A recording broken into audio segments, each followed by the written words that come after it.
This video was originally supposed to be why I like Secret of the Mimic, but the perk of doing unscripted content is that you can kind of find your true opinion when you're free to just go on these crazy rants. And in the middle of making this video, I kind of figured out that I just don't really like this game, but there are redeeming qualities to it, which I point out in this video, so it's more of a pros and cons thing. Regardless, I'm not going to make a very long intro. I just wanted to remake the intro because it used to be different, and I hope you enjoy. Thank you for clicking on this video, and let's begin. I think it's important to note that I'm speaking with the experience of having gone through the original games between 2014 to 2018. You know, I was around at that time. I saw how FNAF has grown after Steelwool Studios has been a part of it. And I think that a big thing that a lot of people forget to talk about when it comes to critiquing the way that FNAF has evolved is that FNAF was going to have to change. It was going to have to grow up from the point-and-click survival game that we had. It was not going to be able to stay that way for 10 plus years. It just wasn't going to work. I know that a lot of people also say that FNAF 6 and FNAF UCN was the way that FNAF should have ended, and although I agree, I think that most people are not mad at the fact that the story continued, but they're mad at the fact that the story progressed the way it did. But I will say, to give modern FNAF the benefit of the doubt, even with Scott Cawthon's years in Five Nights at Freddy's, it was no stranger to having phases within the series, even within that time. FNAF 1 through 4 was a lot different than FNAF's sister location through to UCN. I mean, that's just how it's been. And as somebody who was around for the Pizzeria Simulator UCN days, a lot of people were sad that the story was ending. You know, they didn't want to see it end. So although I do think there are a lot of things to critique about the modern day Five Nights at Freddy's, I do also think there's a lot of hypocrites who walk around acting like they wanted to see it end when it was supposed to. FNAF 1 through 4 was a dark era of Five Nights at Freddy's, and I mean that in the best way possible. It was all speculation, guessing, Easter eggs, encrypted codes, and all that, but the only absolute truths that we got were some of the most disturbing lore in any horror game at that time. The games were visually realistic enough that you could really put yourself in there and think about what it would be like to be in that situation rather than looking at it through a cartoon lens. And although the crazy killer animatronics were the forefront of the series, you know, the backbone of the series was this horrible, disgusting story of human failings and betrayal and serial killings and all that jazz. And Scott Cawthon was no stranger to giving certain things bad endings. You know, this wasn't the superhero Avengers movie where they have trial and tribulation up against the villain, but they eventually win.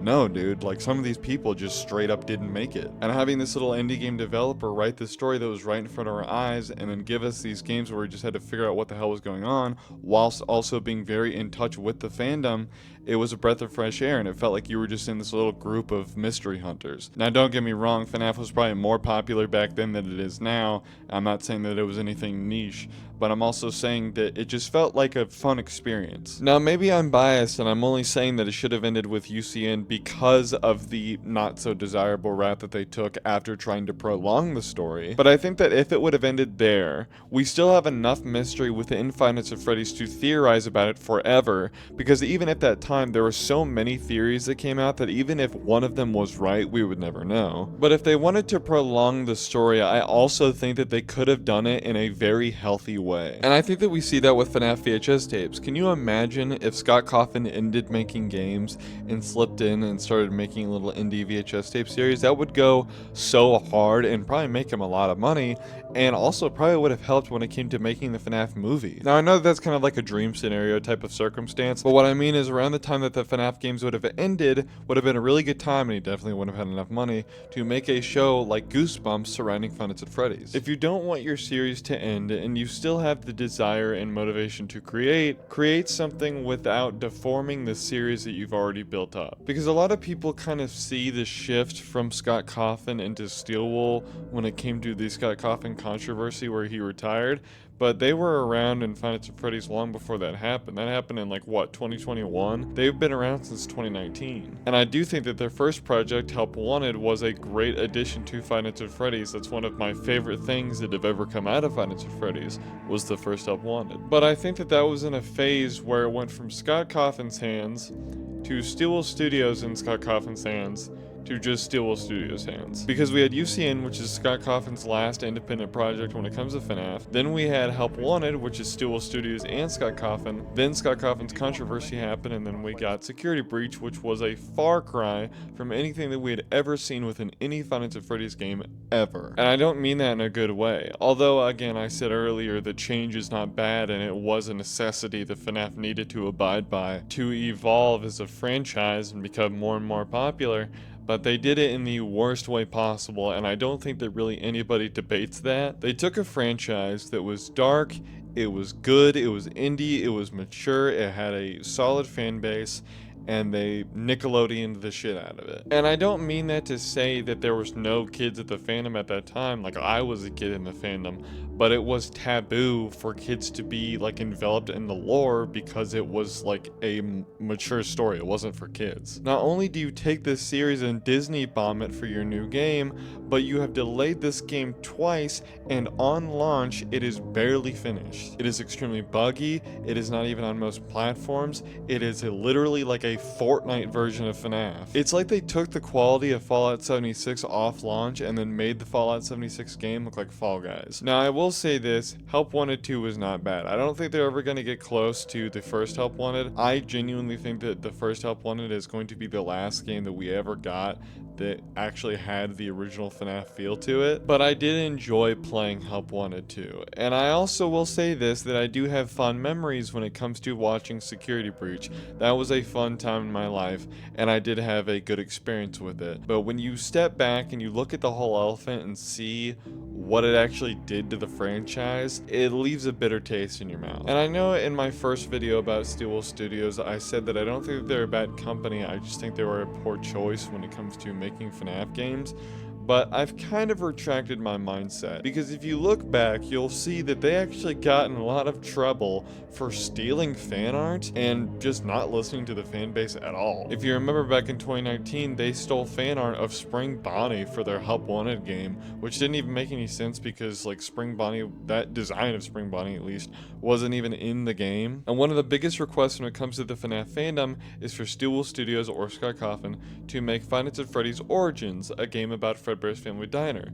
They took that and made Secret of the Mimic, and again, although I like Secret of the Mimic, I really see, I feel like I'm contradicting myself here. I do enjoy Secret of the Mimic, and I think that they did a lot of fan service within that game, but I don't appreciate that they made new lore for the beginning of the story. Like, I really hate that. I feel like anything after 2023, like within the timeline of Five Nights at Freddy's, is like their reign. Like, you can morph that.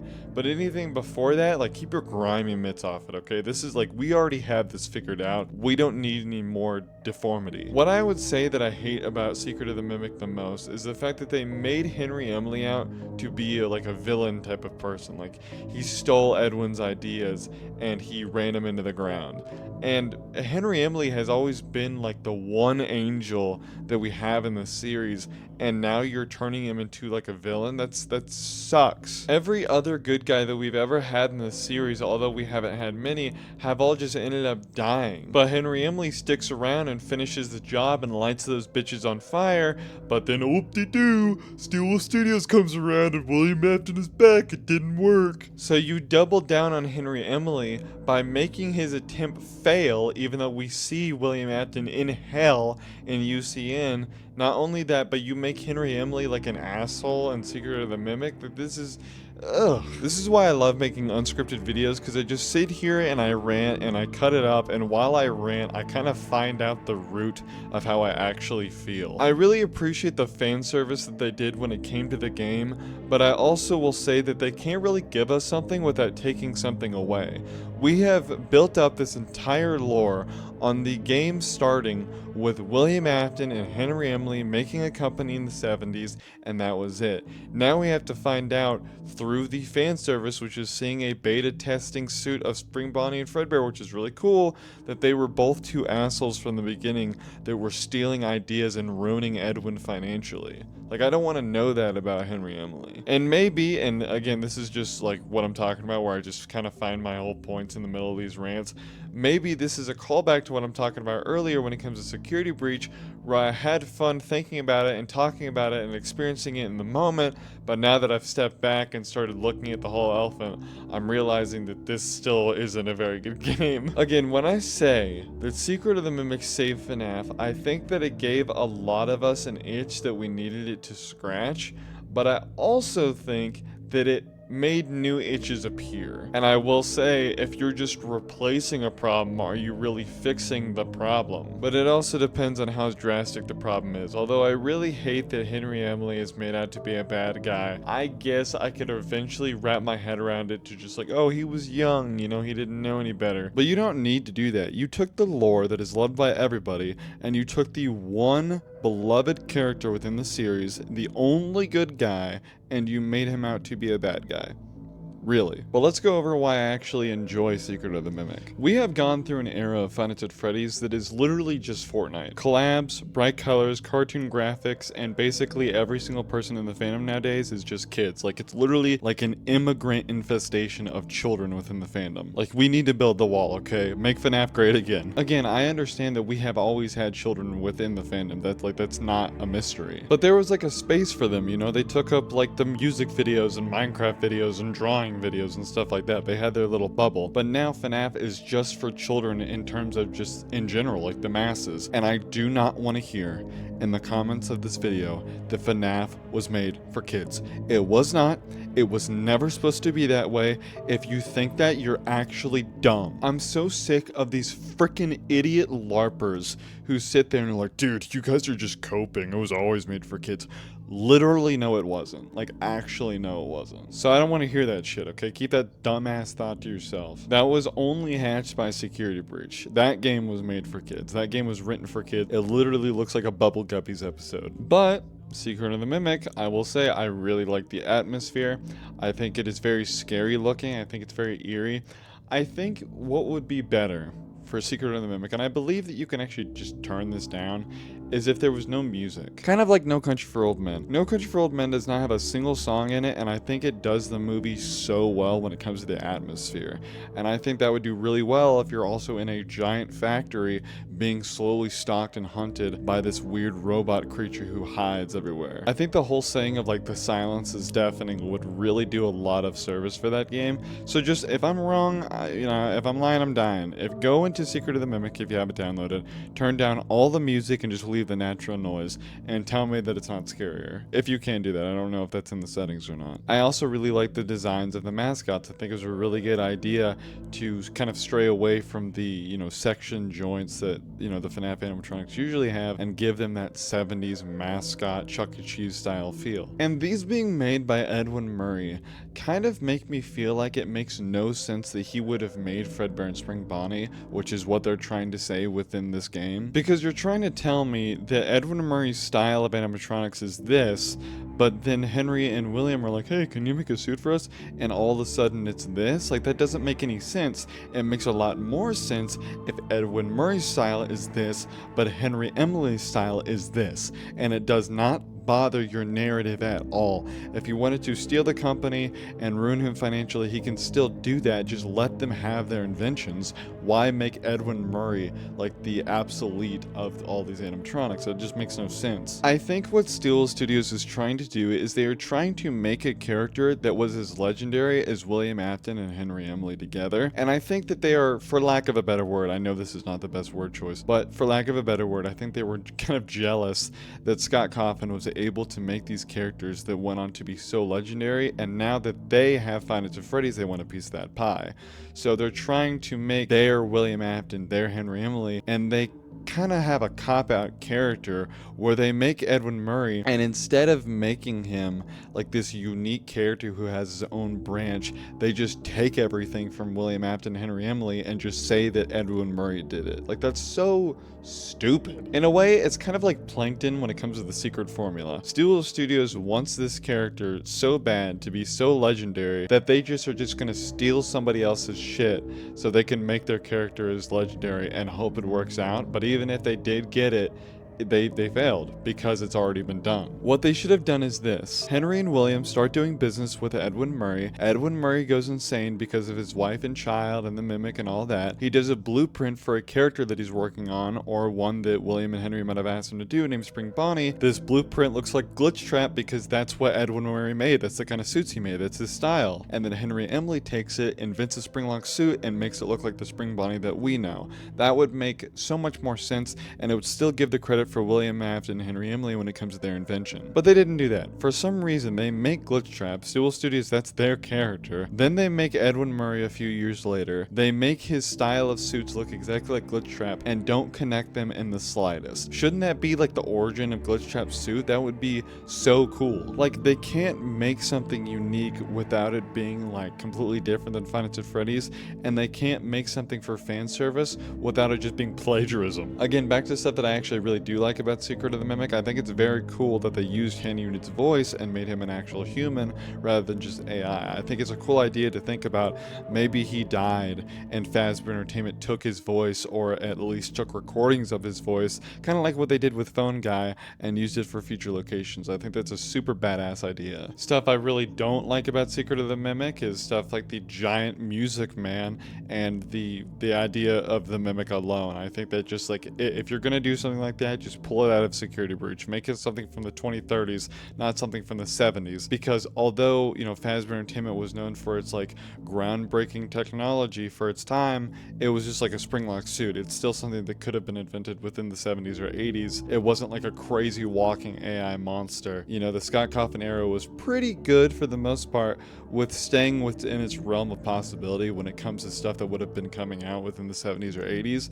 And still, you give them an inch and they take a mile. One of the things I really like about the community of FNAF is that although we sit around and bitch about what Dual Studios has done with the FNAF games, you know, every time they do something good when it comes to it, you don't really get a bratty response from the community. Nobody's really sitting back going, okay, well, they're going to do bad stuff anyway. One good thing is 10 bad things down the line. You don't really get that. You get like a warm welcome. And I think that's really important because it keeps the fandom alive. It keeps us like drive on hope. You know, we're built on faith. And although we've had a lot of fun with FNAF over the past few years with Security Breach and the FNAF movies and again Secret of the Mimic and stuff like that, we've kind of just been having fun with lackluster.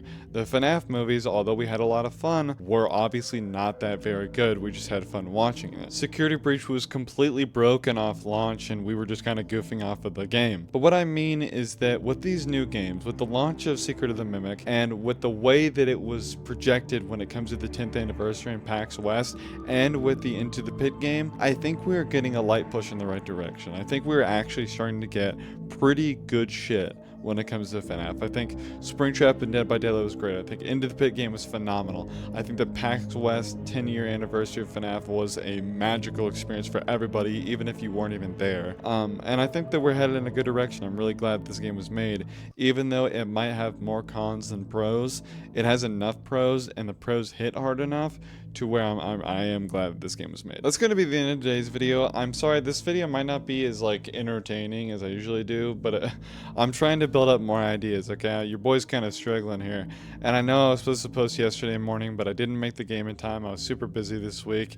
But I thank you guys for being patient with me. And thank you for the love that the last video got, okay? You know, I did really enjoy it. But yeah, I mean, I like the way that FNAF has been being handled right now, and we definitely needed it. Again, as I said, I think that we've just been goofing off with FNAF for a little bit and dealing with lackluster and, you know, making a mountain out of a molehill. But we're actually starting to get good stuff when it comes to FNAF, and I think that's something that we really needed. You know, especially with PAX West, man. PAX West and Into the Pit was something that really we needed. Like, we really needed the fandom to just come together and just have a gay old time, you know what I mean? Like, that was just a great experience. I think the FNAF movie, it was very important, you know, even though it was kind of on the kiddie side of things, both of them. I think it was really fun to just get together with all these people that have been waiting for these movies since they were little kids and just flip out with them. And even those movies are lackluster, we made fun out of it, but now we can actually sit back and say FNAF is back. Like, FNAF is making good stuff. Into the Pit is a good game. Secret of the Mimic is a fun game, you know, and we're going to have better games in the future. So that's what I enjoy. You know, I like to see that. And we kind of got a dip into the OG feeling of FNAF when it comes to Springtrap being and Dead by Daylight. We got the gruesomeness of FNAF back for a little bit. So yeah, that's my takeaway from it, and I'm pretty happy with how FNAF is right now. But anyway, thank you for the support that this video might get. And if it doesn't get any support, but I'll keep uploading. I don't give a shit. But I'll see y'all later. Bye.